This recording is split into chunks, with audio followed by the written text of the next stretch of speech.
So hey guys, this is Vaibhav, currently a first year MBS student at VMMC and Safdarjung hospital Delhi.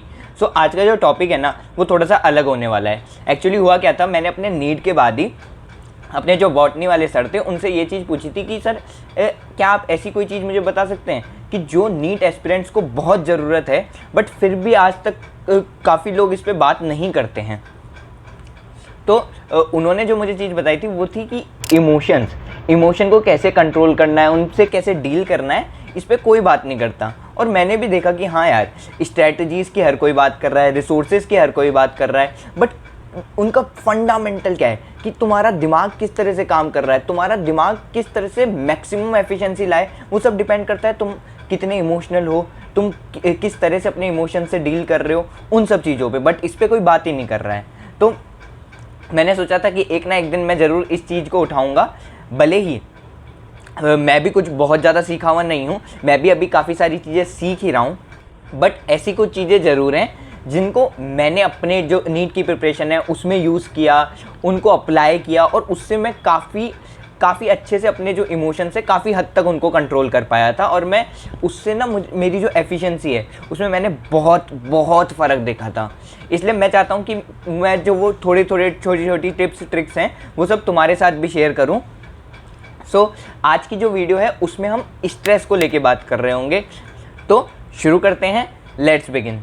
अब सबसे पहले तो ना तुम यही सोच रहे होगी कि आखिर इमोशंस को कंट्रोल करना ज़रूरी क्यों है, जैसे चल रहा है चलने देते हैं ना, फालतू में परेशान होना है।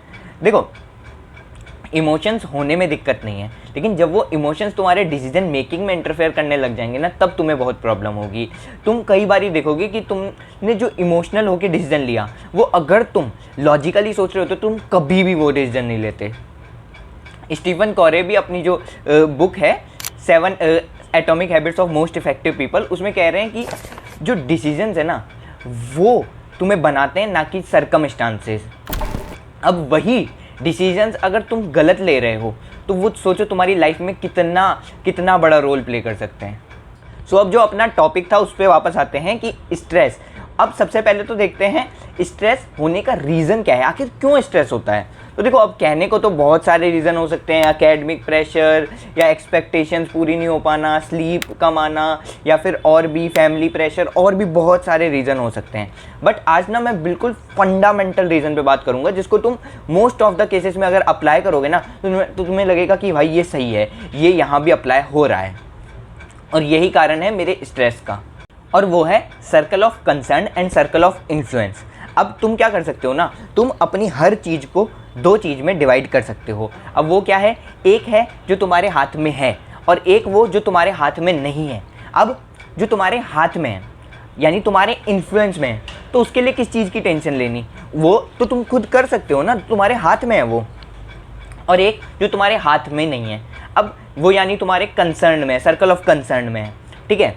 अब जो तुम्हारे हाथ में ही नहीं है तो भी तुम उसका क्या ही कर सकते हो, उस पर स्ट्रेस नहीं लेना ना फालतू में।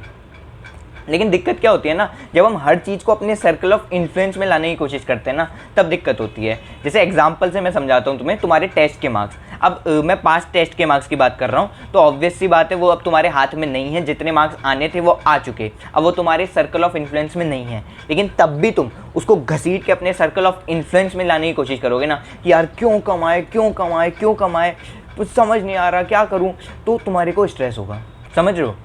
अब यहीं पे अगर तुम्हारी मेहनत है, ठीक है, अब मेहनत तुम्हें करनी है तो करो, नहीं करनी तो मत करो, ये तुम्हारे सर्कल ऑफ इन्फ्लुएंस में है। बट फिर भी ना तुम क्या करते हो, तुम उसके लिए स्ट्रेस ले रहे हो बट तुम मेहनत नहीं कर रहे, वो भी दिक्कत है एक।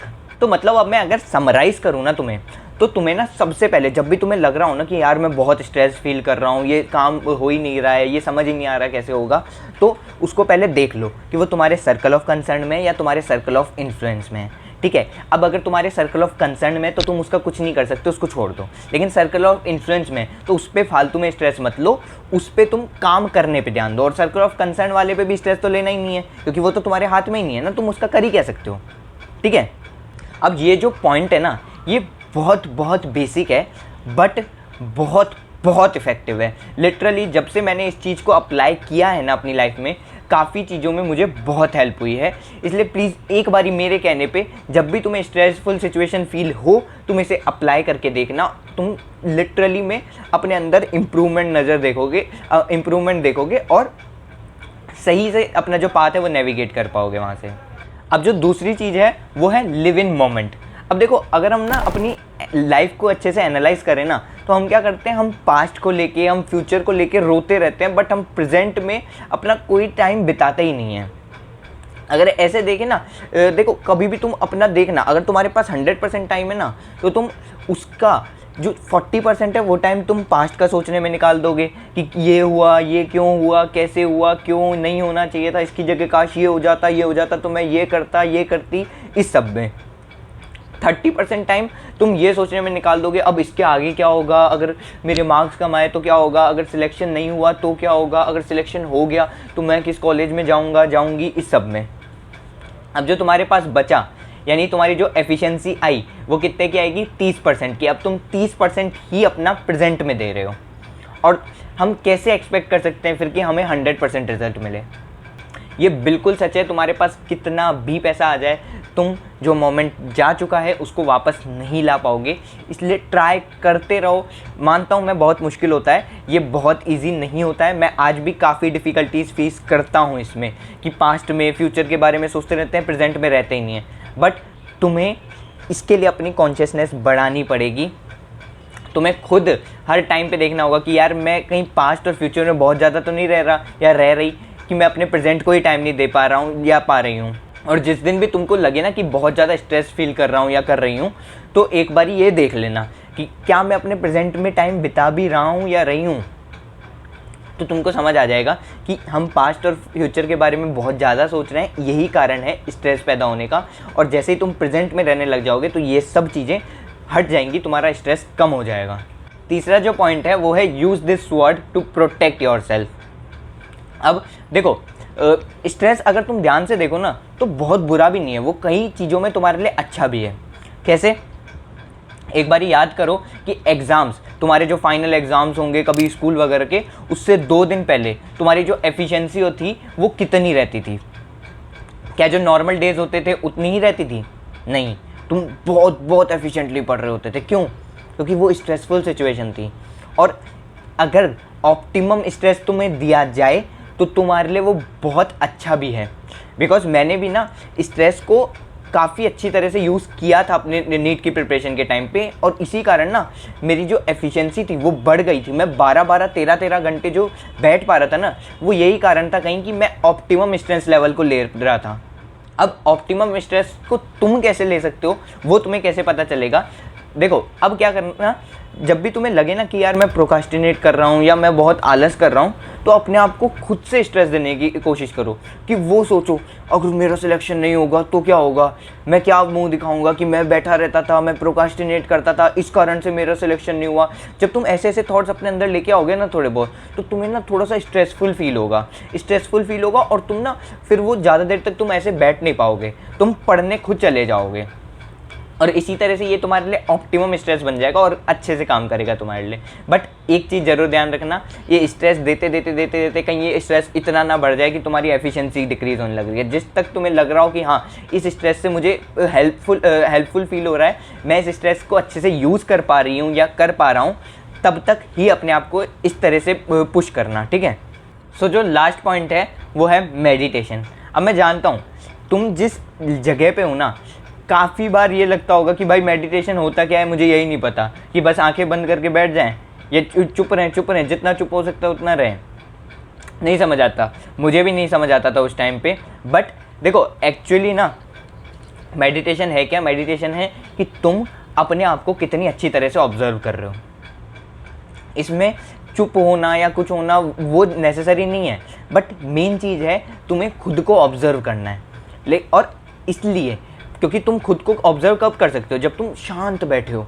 इसलिए तुम्हें कहा जाता है कि तुम शांत बैठो, आंखें बंद करके बैठो, क्योंकि तुम आंखें खोल के सब डिस्ट्रैक्शंस में भटक जाओगे, खुद को तुम ध्यान ही नहीं दे पाओगे। एक बारी खुद को देखो कि मैं कौन हूँ, मैं क्या कर रहा हूँ, क्या मैं कर रहा हूँ जो मैं सही कर रहा हूँ। इस तरह के सवाल जब खुद से पूछोगे ना तुम, इस चीज़ को मेडिटेशन कहते हैं। और बहुत ज़रूरी है ये चीज़, क्योंकि जब तक तुम खुद को जानते नहीं तो तुम कैसे पता कर पाओगे कि तुम्हारे साथ हो क्या रहा है आखिर, कि तुम टेंस फील कर रहे हो, तुम्हें गुस्सा आ रहा है, तुम्हें स्ट्रेस हो रहा है, तुम कैसे पता कर पाओगे अगर तुम जानते ही नहीं हो कि मैं हूँ कौन असलियत में। और वो तुम कैसे कर सकते हो? मेडिटेशन से। करना क्या है, जब कोई भी एक टाइम निकाल लो, बस 10 मिनट क्या करो, बस बैठ जाओ आंखें बंद करके और देखो जो तुम्हारे दिमाग में आ रहा है ना, चलने दो। कुछ थॉट्स वॉट्स को रोकने की कोशिश मत करो, बस देखो उनमें हो क्या रहा है, क्या हो क्या रहा है।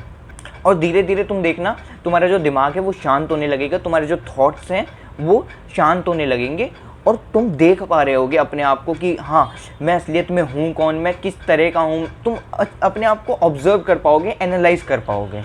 ठीक है, सो यही था आज का वीडियो। मिलेंगे नेक्स्ट वीडियो में। वीडियो अच्छी लगे तो मुझे बता देना कमेंट्स में, और इस तरह की अगर वीडियोस तुम्हें और चाहिए, अगर मैं इस सीरीज़ को कंटिन्यू रखूं ना रखूं, इस पे तुम अपना सजेशन दे देना कमेंट्स में। ठीक है, तो मिलेंगे नेक्स्ट वीडियो में। Thanks for watching.